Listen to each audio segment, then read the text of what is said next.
istri dari Mas Eja gitu. Jadi adapun gugatan ini kan kita udah masukkan per tanggal 29 Agustus ya di tahun ini, dan kita juga sudah dapat nomor perkara per tanggal 3 September dan sidang pertama per tanggal 22 September 2025 seperti itu. Dan kalaupun ditanya untuk perihal alasannya seperti apa, pada intinya dari kurang lebih 7 tahun pernikahan dari tahun 2018 sampai 2025 ini sudah bentuk akumulasi ya dari 7 tahun tersebut, up and down lah namanya rumah tangga, sampai akhirnya dari sisi klien kami atau Mbak Echa merasa bahwa tahun ini adalah tahun yang tepat buat dia untuk mengajukan gugatan cerai seperti itu. Mungkin pemicunya sendiri apakah karena menjadi orang kita atau seperti apa sih Bang? Ya, secara umumnya memang tidak ada kesesuaian lagi, tidak ada keharmonisan lagi antara Mas Eja dan Mbak Echa.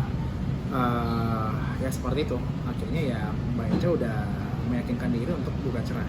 Bang, seperti juga ini sebelumnya kalau orang tua dari Mas Eja nggak menyetujui awalnya ya, apa itu juga sebenarnya jadi awal picu adanya cekcok dan segala macam? Untuk sebelum pernikahan, adapun isu-isu yang beredar di luar sana ya, itu bukan jadi penyebab sih terjadinya gugatan sekarang, karena poin-poin yang kita masukkan dalam gugatan juga adalah sepanjang pernikahan mereka selama 7 tahun ini gitu. Jadi sebelum pernikahan itu tidak masuk dalam poin juga dan tidak ada juga isu itu. Dalam gugatannya apa aja Bang, mungkin selain hak asuh anak? Ya, perceraian, hak asuh anak dan juga nafkah anak. Harta gonogini mungkin ada Kak? Untuk gonogini sejauh ini kita belum sih. Kita lagi fokus ke 3 poin yang tadi ya, perceraian, hak asuh anak dan juga nafkah anak. Sekarang masih tinggal bersama atau sudah berpisah rumah? Saat ini masih tinggal satu rumah. Alasannya Bang masih tinggal satu rumah karena anak juga atau seperti apa? Alasannya memang betul, salah satu adalah anak, dan kemudian juga kan anak juga masih sekolah ya dan yang lain-lain gitu, sambil proses berjalan ya sambil masih satu rumah. Mungkin ada perjanjian pernikahan tuh sebelumnya sekarang akhirnya menikah ada. Perjanjian pranikah nggak ada. Respon dari Eza sendiri perihal adanya gugatan cerai seperti apa Bang? Apakah mau mempertahankan atau menerima? Sejauh ini sih dari Mas Eja ya, dia masih ingin bertahan dalam rumah tangga ini. Kita juga udah ketemu, saya pribadi juga sudah ketemu dengan Mas Eja. Namun balik lagi, ketika misalnya salah satu pihak nggak bisa lagi bertahan, ya mau nggak mau memang harus ke pengadilan seperti itu. Tapi bisa dibilang Mas Eja sendiri sempat ingin terus mempertahankan rumah tangganya ya Bang? Iya. Tapi karena memang tidak adanya keharmonisan selama 7 tahun ya bahkan dibilang, mereka akhirnya memutuskan untuk baik-baik ya Mas ya? Ya pada intinya dari sisi Mas Eja tetap memberikan semua keputusan ke klien kami ya, karena klien kami yang mengajukan gugatan cerai seperti itu. Apakah ini dampak karena trauma dari klien abang terhadap suaminya atau seperti apa sih Bang? Perihal apa ya? Ya terkait dengan up and down-nya atau ketidakpuasan dalam keharmonisan di rumah tangga nih Bang? Ya namanya rumah tangga ya, namanya rumah tangga pasti ada masalah, tapi ketika misalnya masalah itu dianggap bahwa tidak ada lagi solusi gitu ya, atau mungkin udah capek salah satu pihak ya, dan akhirnya memang ya mau nggak mau mengajukan gugatan cerai gitu. Kan ini juga Mas Ejanya masih mempertahankan ya, mungkin nanti akan ada juga peluang dari Mbak ini dulu untuk balik sama-sama lagi atau seperti apa?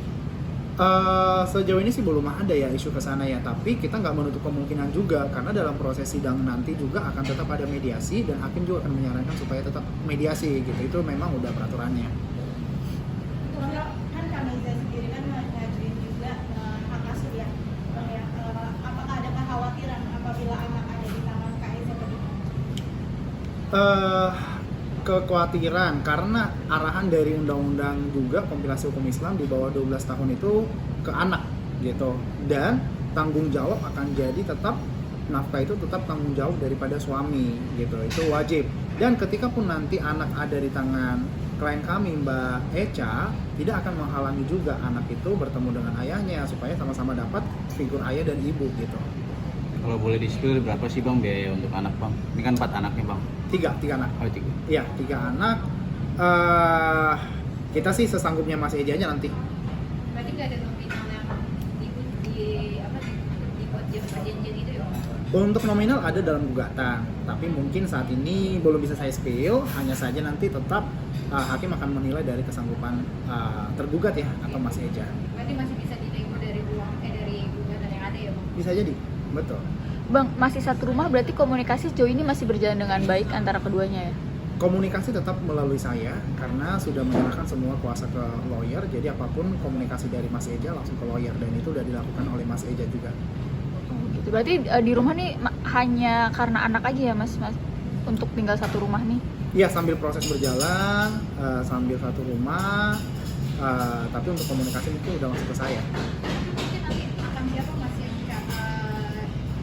angkat kaki dari rumah itu? Kan ini masih digabung sama ya? Ya, itu belum ada pembahasan sih sejauh ini. Mungkin kan ada isu-isu, mungkin melihat ke belakang ya ada isu-isu KDRT itu benar nggak sih Bang? Itu juga belum bisa saya jawab ya. Mungkin kalau dari Kak Ecenya sendiri yang diinginkan selain hak asuh anak dan nafkah anak sendiri apa sih Kak? Poinnya itu aja sih. Yang penting ya selesai baik-baik aja, ya. Memang kalau ada perceraian pasti rumah tangga sedang tidak baik-baik ya. Kalau sedang baik pasti dipertahankan gitu. Hanya saja kalau ada kesepakatan cerai dan poin-poinnya bisa disepakati, alangkah lebih baik gitu. Mungkin sekarang kondisi dari NGO Indonesia sendiri seperti apa sih? Kan sudah digugat juga ya? Karena saya bukan lawyernya Mas Eja, saya kurang tahu ya. Kalau Mbak Misalnya sendiri? Kalau klien kami saat ini baik, sehat, hanya saja paralel memang lagi ke psikolog. Bang, ini kan tadi bisa Dampak dari gagalnya pernikahan ini tuh gimana sih? Mungkin butuh masukan dari psikolog ya, sehingga dia ya konsul ke psikolog gitu. Berarti Bisa bilang apakah sama pernikahan tersebut memang suami dari istri dari Mas Eja sendiri mengalami tekanan batin Bang, ini makanya mengharuskan ke psikolog. Namanya rumah tangga pasti ya, maksudnya kondisi-kondisi tekanan batin ini pasti ada. Namun balik lagi karena klien kami ngerasa bahwa butuh konseling ke psikolog, maka dari itu ya klien kami sambilan ke psikolog sambil proses cerai juga.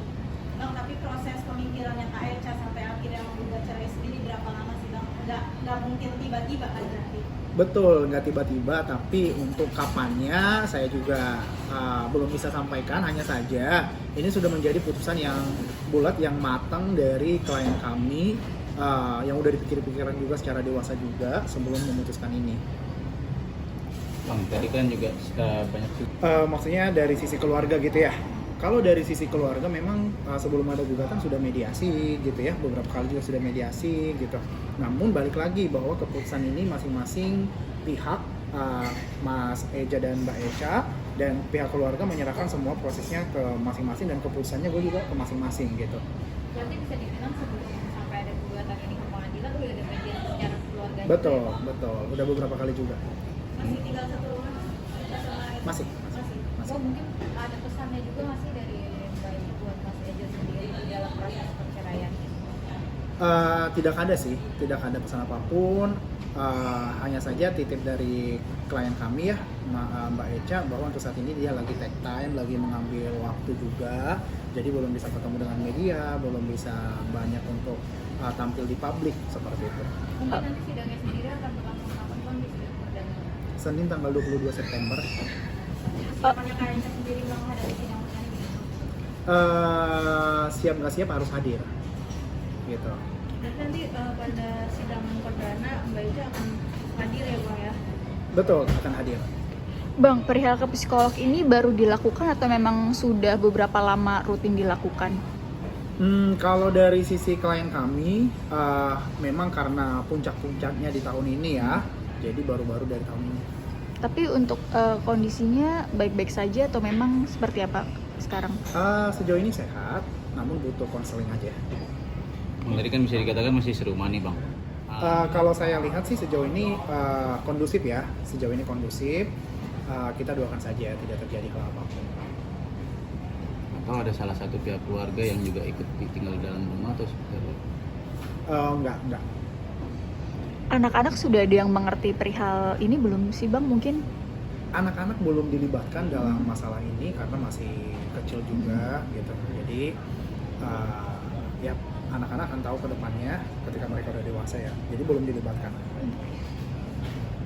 Bang, ini kan selama 7 tahun ya, seperti pada rumah tangga pada umumnya kan ya, ada di mana dan itu akan menjadi Aduh gini. gonogini nih bang.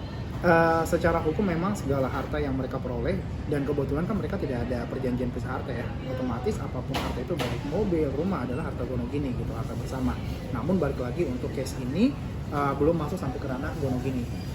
Bang, kalau bisa dilihat mungkin ya, mohon maaf, kan banyak kasus klien tuh yang masuk tinggal di rumah itu banyak yang akhirnya dibatalkan. Dan kalau untuk kasusnya Mbak Eja sendiri yang benar-benar mungkin bisa meyakinkan akhirnya bisanya adanya perpisahan itu apa? Iya, jadi dari pertanyaan masnya betul. Namun artinya teman-teman media udah bisa nangkep lah ya, pada intinya ya.